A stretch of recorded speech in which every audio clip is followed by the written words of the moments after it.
Today I'm going to show you that the art of building desktops is not dead, as I've got this nice AMD system I'm going to put together for my streaming and video production unit next on Geekazine, the computer build. Hey everybody, Jeffrey Powers here from Geekazine, Think Magazine, put in the geek, and today we are going to do something very special, very different. Folks over at AMD said, hey, we've got the AMD 850 here. This is the 4 gigahertz 8-core processor, FX processor, the 850 line, and we want you to build a computer. And I said, hey, that's a great idea, because, my computer, which is an AMD as it is, I built it 6 years ago, and I started thinking to myself, wow, 6 years ago that I built that computer, and it's been doing a lot for me ever since. And I've done some upgrades, like for instance, we put in the R9 250 for video, but the motherboard, 6 years old, the processor, only 4-core at 2.8 gigahertz, if I remember correctly.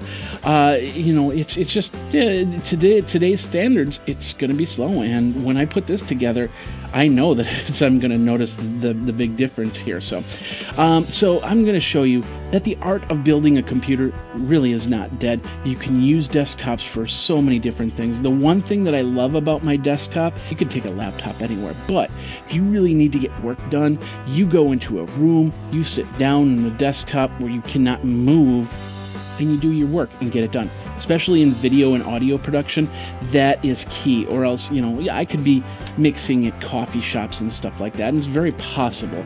But, sometimes I just need that one place to kind of ground me and get me going and go from there. So today, this is going to be a multi-video video. So there's going to be more than one video. You'll have to watch out for the other videos. The first video is I'm going to show you how to put the motherboard and the processor on. Now, I'm still waiting on things like memory, power supply, and that. So that's where the other video is going to come in. For the case, I'm just using an older case that I've had lying in the basement for a couple years now with an older processor. I had an older AMD Sempron processor in there, and I'm going to show you a little bit about that. And the best part about these computer cases is they are, over the years, over the last 10, 12, 13 years, they haven't really changed. You can still use an older case, some older cases, to put some newer processors in there. So that's where we're focusing on. You can definitely focus on building this for gaming, but I'm focusing this on video production and video streaming, using software programs like Wirecast to stream, being able to import stuff into Adobe Premiere Pro or Sony Vegas or something like that, so I can do video that way. So that's where this whole system comes in, and I can't wait for it to be set up. So let's look at the products here, and then we'll start the build. So I've got a couple different cameras here. We're gonna overlay the GoPro in a couple seconds here, but I'm gonna show you the processor that we have. First of all, we have the AMD. This is the FX8350. So basically, this is an 8-core processor. It's the Black Edition 8-core processor at 4 gigahertz. This top-of-the-line processor. They're getting ready for a 16-core processor, which will be coming out very soon. But for the price, if you're just building a machine that's affordable, then this is the one you want, the FX8350 processor. Now, inside every box, when you get a processor that's non-OEM, you have OEM processors and then regular processors. OEM processors don't come with a heatsink and fan and stuff like that, but the regular processor does. So we're going to take this out of the box. We'll just set this right here. There's instructions in the box as well. So we have what we have here. So we have the processor and, of course, the little AMD sticker here. And then in the box, we have the heatsink. Now, for some of you, this heatsink might not be enough, and you might need to get something a little bit more powerful. But this is just the standard heatsink that comes with the processor. And then, of course, if you do need to go to the next level, that's liquid cooling, and it's interesting. It's interesting. We'll just leave it at that. So basically, you got the fan here. It's got thermal paste. That's what it's called. So you don't need to get thermal paste, but it doesn't hurt to have some extra sitting nearby, just in case you accidentally scratch some of this off or something like that. Because you want to make sure that this thing covers the processor, because we are going to be, if you're doing video, if you're doing gaming, if you're doing streaming production, you want to have that thermal paste contact as much of the processor as possible. That's what keeps the heat distribution going. All right, so this is the processor. It's hundreds of pins, as you can see right there. I'm gonna use a Sempron processor right now. It's a little bit different configuration. As you can see, there's a hole in the middle where there's no pins, whereas that one they had areas where the pins were not present. But that's basically how you get it in. And of course, these pins need to go into each of the holes on the motherboard. And it's just amazing to see that and how small they've really gotten. I remember one time I actually got a processor and I put it into the motherboard, and one of the pins, I had to take the processor out, and one of the pins wouldn't come out because I guess it was bent or something like that, and it just broke off. And so these are very, very fragile. They've gotten a little bit better than, like 10 years ago. And as you can see, I'm running my finger across this one. But you don't want to do that from your regular processor. This is an old processor. I'm not going to use it again. I'll use it for demonstration for the most part. But so we've got this processor. I'm going to keep it in the box for now, simply because of the fact that, hey, we still have to deal with static electricity. Now, some of you might be asking, where's your static armband? How are you grounding yourself? Well, I've got a little ground plate down here, which I touch, which will get me grounded, but I'm also not moving at all. So if I was moving around, if I was wearing wool or something like that, then yeah, I need to worry about that a little bit. So I'm pretty much grounded here. All right, let's take a look at the main motherboard here. This is the ultra durable 990 FX UD3 from Gigabyte, and it's everything that you need for your video production, for your streaming production. I'm going to be putting two Blackmagic PCI cards in here, possibly adding in a third one via USB 3.0. So I will need that, and then of course cameras, webcams, and stuff like that. So I'll need as many ports as possible. The one thing about this is it's got two PCI extended slots. It's got the graphics slot. It can do crossfire, so if I want to put in another graphics card, I can do that. Some other great features about this board. It's using the ultra durable 4, so it can run. It can run a high temperature. It protects it. It protects from humidity, electrostatic protection, power failure protection, and whole bunch more. Of course, like I said, runs AMD Crossfire. Also runs NVIDIA SLI ready if you would decide to go that route. One of the best for the processor that I'm going to do. So let's take it out of the box here. All right.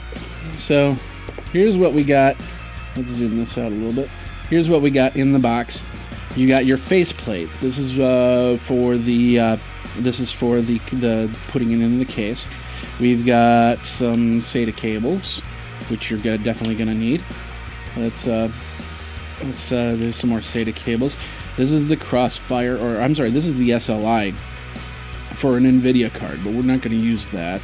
We've got manuals inside here, of course. The sticker, that's Gigabyte Ultra in there, so we got that. And then, of course, we're going to bring this up. All right, we'll take this out of the bag here, nice and easy.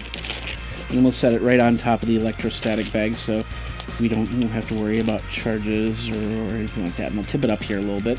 What we have here, your processor goes here, and it's got a special heatsink capture system right here up on top. We've got an additional heatsink for here for the M2 CPU. As you can see, all the capacitors here. We have the PCI EX16 and then the PCI EX1 and 2. So these are the smaller cards. This is where my video capture card is. I've also got some extra PCI EX card slots here and here, and then a standard PCI slot here, and that's going to be very useful for me. Down here we've got our audio. We've got a 1394 port if you use that. COM-A USB ports down here. We've another USB port. This is the front panel if you've got plugs and switches and stuff like that. And then, of course, all the LED lights and whoops, all the LED lights and stuff like that from the case. You got to put those cables in. Over here, we've got the SATA, which are on the side. And we've got the battery, the standard CR2032 battery right here. The power that goes that runs the board, of course, and then the memory is right here, which of course we're going to be using the 1866 memory. We've got CPU fan up here, and then of course the ports. Let's bring in the ports here. We've got a mouse and keyboard, old style mouse and keyboard port if you need it. Got a couple of USB. These are USB 2.0 ports, if I remember correct. This is optical for the BIOS. No, this is just an optical port. We've got USB 3.0, or no, these aren't 3.0. These are fast 2.0, 2.2 or something like that. eSata and firewire, 400 firewire. An eSata port, 2 more regular USB 2.0 ports. The blue is the 3.0 ports. So if you're using USB 3, these are the ones you hook up for USB 3. But then standard 2 ports, Ethernet jack. This I think this was a gigabit, and then of course the audio, which I talked about at the beginning. From there, that's what this board has. I can hook up internally two video cards, and then use the USB 3.0 to bring in something like a Blackmagic Intensity USB to do the video capture there, or on another video capture device as well. So here it is. This is the motherboard. It's very straightforward. So what we're going to do is we're going to put it onto the plate for the case, and we're going to do that next. Okay, so now I'm going to move all this aside. We are going to put this onto the plate on the case, and the case that I have, the plate actually removes, which is great because you can put the motherboard on, you can put the processor on without having to hover over anything. You just basically set it on the table. And like I said, the other cool thing about this is motherboards from 10 years ago, 5 years ago to today can be put onto this plate, which I love a lot. So I'm going to ground myself really quick. I'm going to turn around and I'm going to take my motherboard and I'm going to put it onto the plate. Now I know this is where the power supply was, and this is the back of the computer, so I need to turn my motherboard to the back of the computer. And what I'm going to do is I'm just going to set it down on the plate just to kind of get a feel for everything, because you're going to end up putting in little items like this, and the screws, I'll show you. This is one of them. These are little plastic tabs that you get with your motherboards and your cases, and you want to make sure you have extras of these because you want to have this suspended from the metal plate, of course, on the motherboard. So the reason why I did this was I wanted to see where everything is, and you want to put this, you want to put some of these in, you want to put some of the screws in, and go from here. The screws are just basically these hex nut screws right here, so you'll end up putting an actual screw into there, which I don't think I have the screws. So I have about 3 of these, and I have more of the screws. I'd rather have more screws in than the plastic tabs. But what I'm going to do is I'm going to put the plastic tabs in a couple of the corners here in the front. So I'll put one right here. I'll put one right here. And I'll put one right here. Now on the other ends, like right here, I'm going to put in probably, so I'm just going to have screws in there. Right there. And I'm going to have one in the middle, so I think that's going to be right here. Just kind of eyeballing it from the motherboard. And then one right here on the other side. We'll see where you might have to make adjustments as you go, and go from there. So I think this is the setup that I have. I want to put one more right here. Probably not a bad idea. Alright, I'm going to take my motherboard. I'm going to re-ground myself. Take my motherboard, bring it up, and set it nicely right down here. And let these plastic tabs push in. If you need to take it out, those plastic tabs, all you have to do is push in and work them out so so you can go in and make adjustments. Now, all of my screws, I believe, are lining up. I'm going to need to see this from here. This one did not line up right. I got that one. Yes, that's good. That's good. And I didn't put one right there, but that's okay. You don't have to fill all the screw holes if you don't want to. Just enough to make it as stable as humanly possible. So I'm going to take this one out. Now I just put these back on. And now all my screw holes line up. Zoom this out a little bit. All my screw holes are lining up with the board where they need to go. So I'm going to grab the screws and put this board down.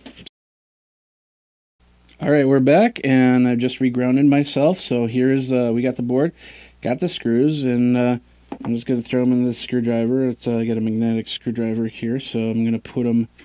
Just take the screws and put them into the holes where they need to go.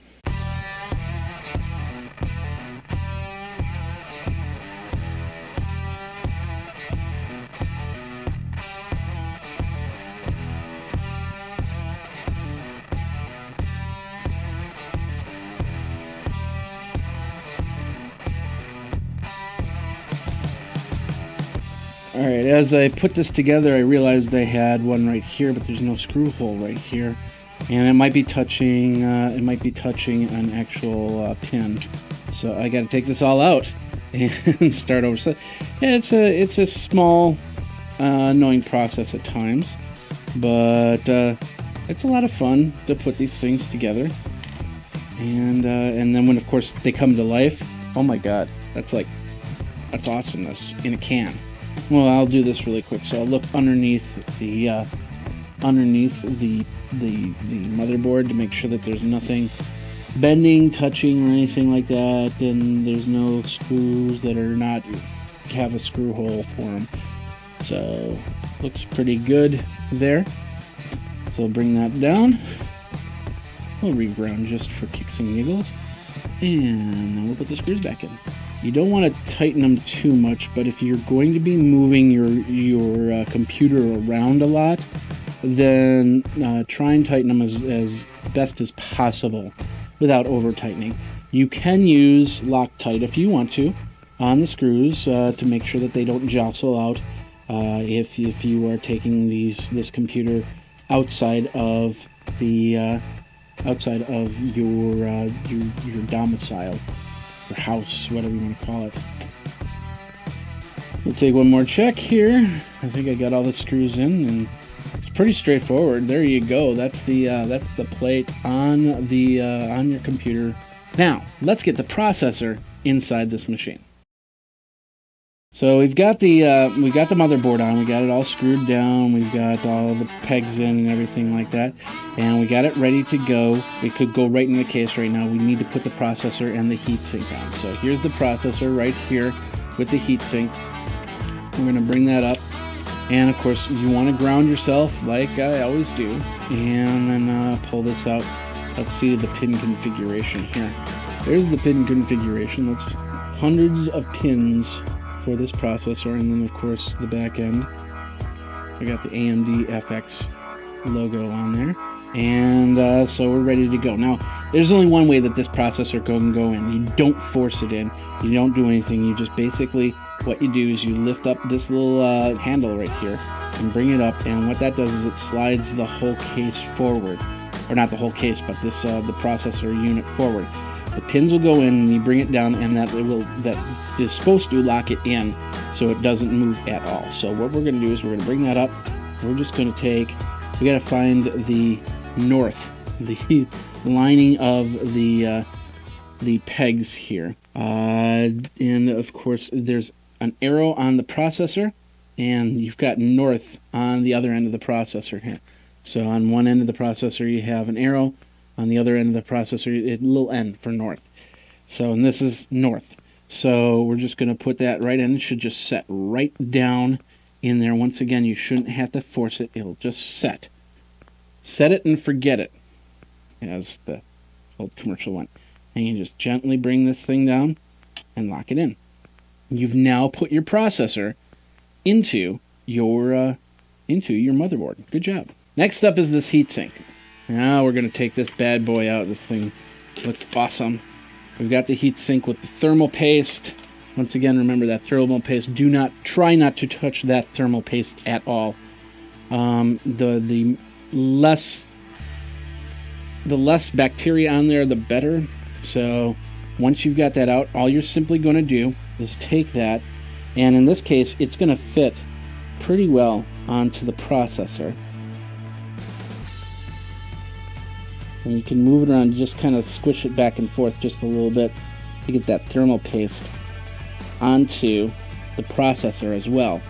And it doesn't hurt to move it as much as possible, thus to spread it all around.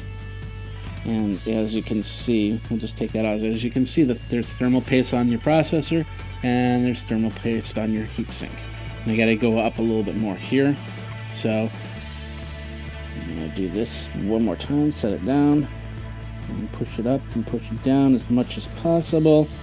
Spread it around, and then once you feel that you've got it spread around enough, what you want to do is you want to lock it down. And this lockdown's pretty straightforward here. So locking it down is fairly straightforward. There's two sides. There's holes in this adjustable pin system. All you have to do is line this up, but they'll definitely line up. So now all you have to do, so you got this pin in this hole. So basically, what you want to do is you want to just put that into the latch there, and there we go. So now it's latched onto the side of the plastic there. Same thing on this other side. We're going to flip this around really quick. So what we want to do is we want to take that and put that into the hole there. So now that's in there. You take this little latch right here, and you just crank it down. There it is.